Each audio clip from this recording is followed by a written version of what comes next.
बिस्मिल्लाहिर्रहमानिर्रहीम। 9 number example को हम देख रहे हैं। इससे पहले हमने 8 क्वेश्चन किए हैं। 9 नंबर एग्जाम्पल में लिखा गया है, स्टेटमेंट को मैं पढ़ रहा हूँ।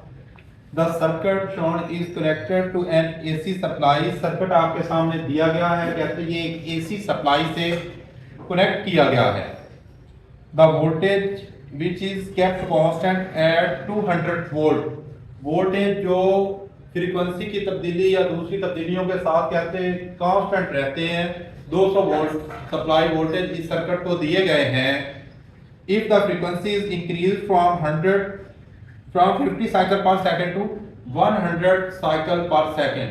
अगर फ्रीक्वेंसी पहले 50 साइकिल पर सेकंड थी क्वेश्चन की इस सर्किट की, बाद में 100 साइकिल पर सेकंड या 100 हर्ट्ज फ्रीक्वेंसी कर दी गई है, दोनों केस के अंदर करंट मालूम करना है हमें। सबसे पहले हमने ये देखना है कि करंट मालूम करने का फार्मूला क्या है। सबसे पहले फाइंडिंग की तरफ जाते हैं। फाइंडिंग के अंदर फिर मुख्तलिफ चीजें जो पैरामीटर दूसरे चाहिए होते हैं, फिर उनको फाइंड करते हैं। तो फाइंडिंग में जाएं तो सबसे पहले हमें करंट चाहिए। करंट का कुलिया क्या है? एक एसी सर्किट के अंदर जिसके अंदर कोई भी प्योर लोड नहीं लगा हुआ, तो करंट बराबर है V over Z। V over Z के बराबर है करंट। ये करंट का यहाँ पे कुलिया होगा। अब हमने देखना है कि हमारे पास कौन कौन से पैरामीटर मौजूद हैं। हमारे पास जो पैरामीटर मौजूद हैं, बाकी पैरामीटर हम पहले फाइंड आउट करेंगे। हमारे पास वोल्टेज मौजूद है, करंट मालूम करना है Z के दोनों पैरामीटर हमारे पास हैं, तो Z पहले मालूम करेंगे। यहाँ पे Z मालूम करने के लिए कुलिया, अगर एक RL सर्किट हो, एक रेजिस्टर और एक इंडक्टर लगा हुआ हो सर्किट में, तो Z मालूम करने का कुलिया होता है R square plus XL square under root. ये Z मालूम करने का फार्मूला है। अब हम देख रहे हैं कि हमारे पास R तो मौजूद है जो इस कुलिये में चाहिए, XL हमारे पास मौजूद नहीं है। L मौजूद है हमारे पास। हमारे पास क्या मौजूद है? इंडक्टेंस मौजूद है, इंडक्टिव रिएक्टेंस मौजूद नहीं है। तो इंडक्टिव रिएक्टेंस मौजूद लेने के लिए XL लिखते हैं 2 पाई FL। अब हमारे पास तकरीबन केस 1 में जो फर्स्ट केस है, इसके मुताबिक अभी क्वेश्चन कर रहे हैं। केस 2 में फ्रीक्वेंसी डबल हो गई है, उसके मुताबिक दोबारा फिर से इन्हीं चीजों को फाइंड आउट करेंगे। अगर आप केस 1 कर लेते हैं तो दूसरे में सिर्फ फ्रीक्वेंसी चेंज करनी है, तो हर चीज आप फाइंड आउट कर सकते हैं। लेकिन ये अलग बात है कि इनकी चीजों की वैल्यूज भी चेंज हो जाएंगी।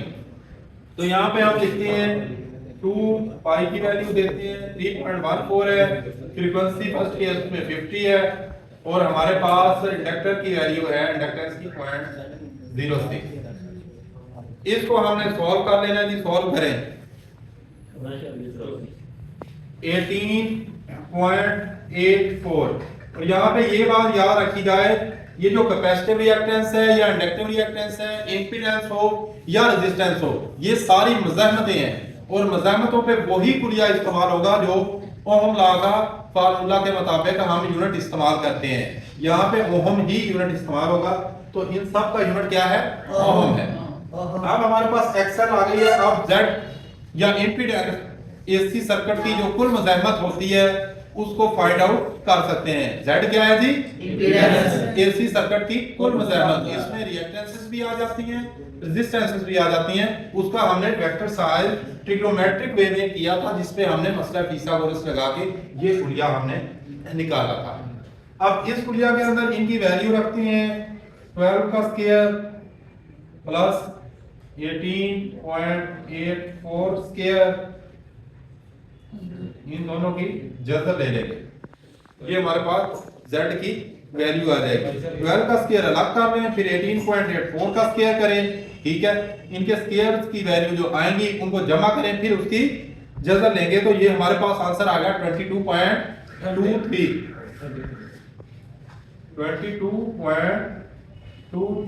ओम। ये हमारे पास केस 1 में इंपीडेंस की वैल्यू आ रही है।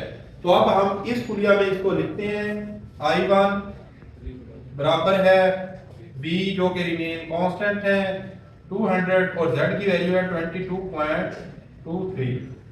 यहाँ पे हमारे पास केस 1 में जो करंट गुजर रही है वो हमारे पास आएगी, कितनी आ रही है जी? 8.95 एम्पेयर करंट का यूनिट है। अब फर्स्ट केस में हमारे पास करंट 8.95 गुजर रही है। अब हमने चीजें बाकी सेम रखी हैं, सर्किट की फ्रीक्वेंसी चेंज कर दी है। यहां पे लिखते हैं केस 2 में क्या है? फ्रीक्वेंसी हो गई है 100, I2 मालूम करना है। सबसे पहले सेम उसी तरह करेंगे, इंपीडेंस मालूम करने के लिए XL लिखेंगे। XL की वैल्यू फ्रीक्वेंसी के चेंज होने से XL की वैल्यू सेम रहेगी या चेंज हो जाएगी? चेंज हो जाएगी, क्योंकि XL बराबर होता है 2 पाई FL। फ्रीक्वेंसी चेंज हो रही है तो वो भी चेंज हो जाएगी, सिंपली 2 गुना हो जाएगी। तो इसको देखेंगे कि ये 2 गुना उससे हो जाएगी, क्योंकि वो 50 की जगह 100 आ गई, बाकी तमाम चीजें सेम है। तो ये कितना आ जाएगी XL की वैल्यू?